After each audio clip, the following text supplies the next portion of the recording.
I kind of like money. And if you're being completely honest, you kind of like money too. When the time comes around for me to get paid every month, I don't look at my paycheck and say, not again. They've given me money. I like that I have a job. I like that I have a job that pays me money. Money is the currency that allows me to buy food and pay for my home, purchase basic necessities of life, and occasional fun stuff. But what I need to guard against is liking money too much. Because some people live for money.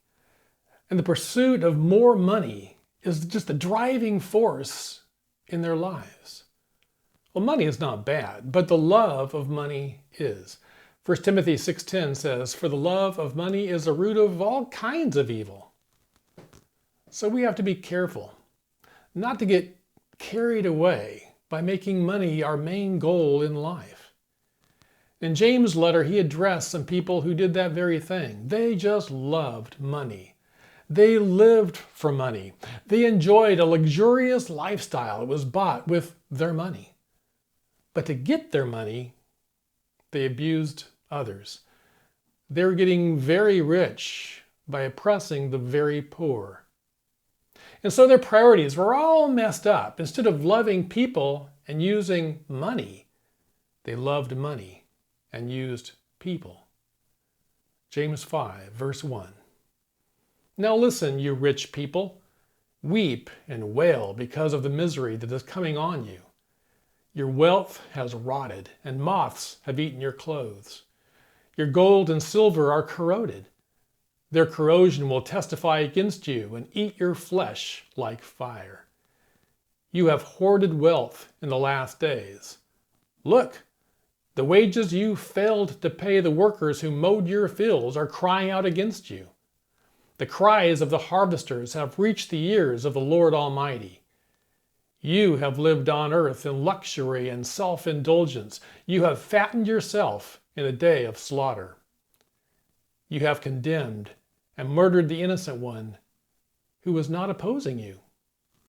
James sounds pretty angry as he writes these words. He holds nothing back. He slams the attitudes and actions of the rich of his day. The rich landowners loved money and they used people. Their thinking was all flawed. Their attitudes were flawed, and their behavior was flawed regarding three things: wealth, people, and God. The money lovers were wrong about wealth. In this section, James is primarily addressing the unbelieving rich people. And just like unbelieving rich people today, they thought their wealth provided them with security. And so they hoarded wealth. And that's not a good thing. There's a difference between saving and hoarding. When the 2020 pandemic first hit, Judy and I were shopping at Sam's Club. And what we saw amazed us. In the aisle where the toilet paper should be, there was nothing. There was not one roll of toilet paper left for sale. In the meat section of the store, it was picked clean. There was one lonely roast sitting all by itself. And the frozen food section was bare as well. So what happened? What happened was hoarding. Faced with a pandemic, a lot of people bought as much meat and toilet paper and frozen foods as they could possibly store. And not only did the food sell out, freezers sold out. So people bought more than they could store, then they bought more appliances to store it in. The problem with that is that while some people hoarded everything they could get their hands on, others had to go without. So Judy and I couldn't buy meat that day, not even deli meat. We couldn't buy toilet paper or dishwashing soap or hand sanitizer. It was all gone. So the attitude of the hoarders was, I'll take everything I can get.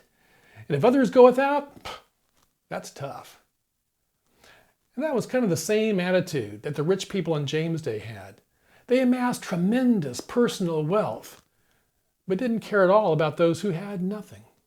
So by collecting and keeping everything for themselves, the rich people felt a sense of security. They were like the rich landowner in the parable Jesus told. One year he had this great harvest like he'd never seen before. His harvest was so massive that he couldn't possibly use it and didn't even have enough storage to save it. This would have been an excellent opportunity to share, right? If you have so much more of something you possibly need for now or for the future, why not share it with those in need? But this landowner went a different way. He decided to tear down his undersized barns and build bigger ones. I envision Costco-sized warehouses in which he could store all this stuff that he didn't even need. And he said to himself, "You have plenty of grain laid up for many years. Take life easy. Eat, drink, and be merry." So everything was kept for himself. Nothing was shared.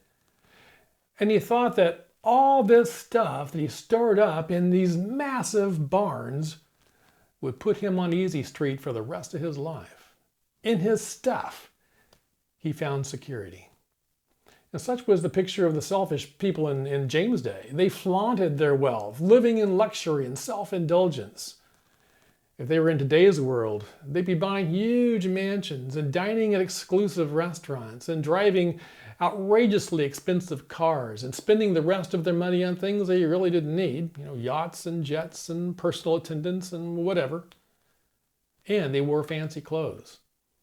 Clothing was one of the primary signs of wealth in ancient times. Many peasants had only one garment, so possessing a full wardrobe of clothing made from fine linen and dyed with fancy colors would certainly set the rich apart and above the norm. Their love of clothing reminds me of celebrities who walk the red carpet for various award events, like the Oscars or the Golden Globes. When they exit their limousine to step out onto the special carpet, they all wear expensive designer-made clothing. Nobody wears a nice, sensible suit or dress from Sears. Instead, they wear clothing that average people never get to wear. The clothes on their back cost tens of thousands of dollars sometimes, more than some cars cost. And the purpose of it all is to show off. It's to separate the haves from the have-nots, the highly successful from just the average. The clothes say, "Look how much I have. Look how successful I am." So James gives these selfish rich people a wake-up call. And he says, "Now listen, you rich people. Weep and wail because of the misery that is coming on you. Your wealth has rotted and moths have eaten your clothes. Your gold and silver are corroded. Their corrosion will testify against you and eat your flesh like fire."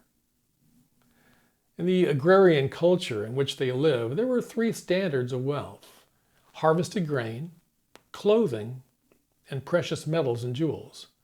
So James addresses all three. He points out that this stuff they are hoarding will not last. The grain they stored will rot away. Their fancy, high-priced clothing will be eaten by moths. And their gold and silver will fade away too. And so instead of being all self-satisfied and happy with their excesses, they should be mourning. They have foolishly placed their trust in the wrong thing. They have trusted in their riches, riches that won't last. They have selfishly kept everything for themselves in order to indulge in a pampered lifestyle of luxury. But James tells them to weep and wail because judgment is coming. The Greek words used for weeping and wailing picture uncontrollable sobbing and howling. They are cries of anguish and pain. The rich will lose everything they have, everything they've devoted themselves to, and everything they've relied upon. And so the rich people James targeted had it all wrong. They thought that in their riches they were secure. But as the old saying goes, you can't take it with you. They thought their riches led to a carefree life of luxury. But James says, judgment is coming. And that leads us to the second thing that the lovers of money had all wrong. Not only were they wrong about their wealth, they were wrong about people. The rich people thought of people as just a means to wealth. And we know what feudalism is, with peasants working the land belonging to the rich. And feudalism was the way of the world in medieval times.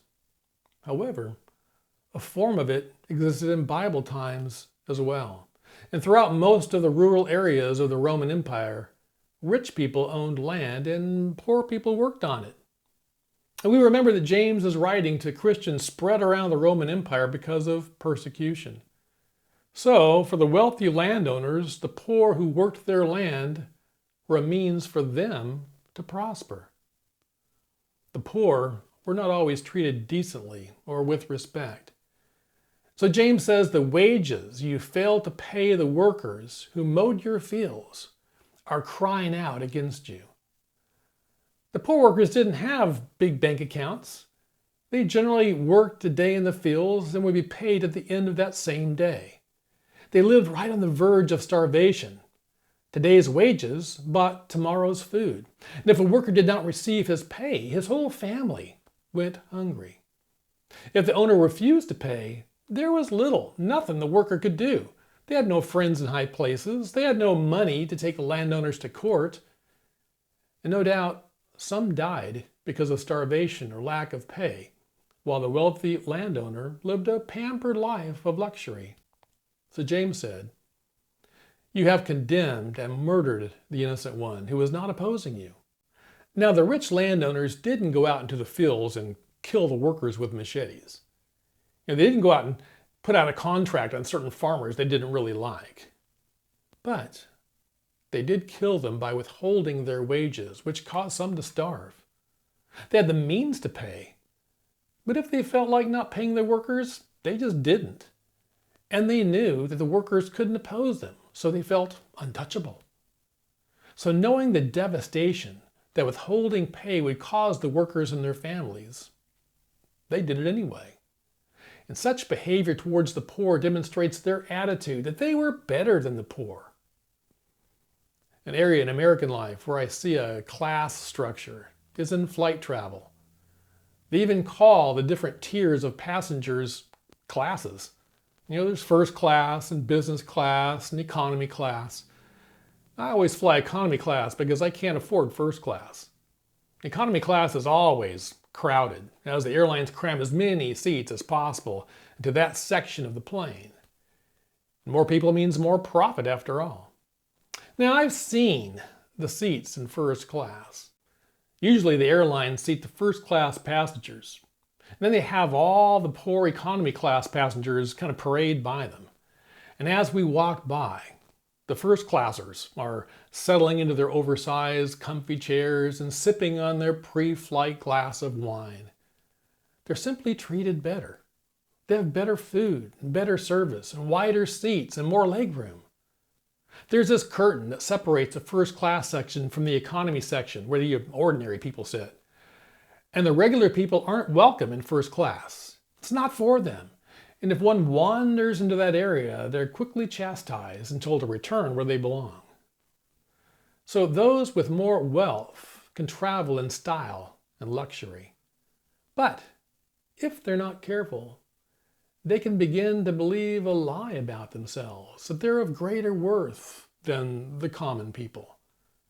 They're certainly treated better and respected more. And so they can begin to equate that they're actually better. But that's not how God values people, is it? God doesn't love or respect the rich and successful more than the poor. Nor does he place more value on one color or race or nation or gender.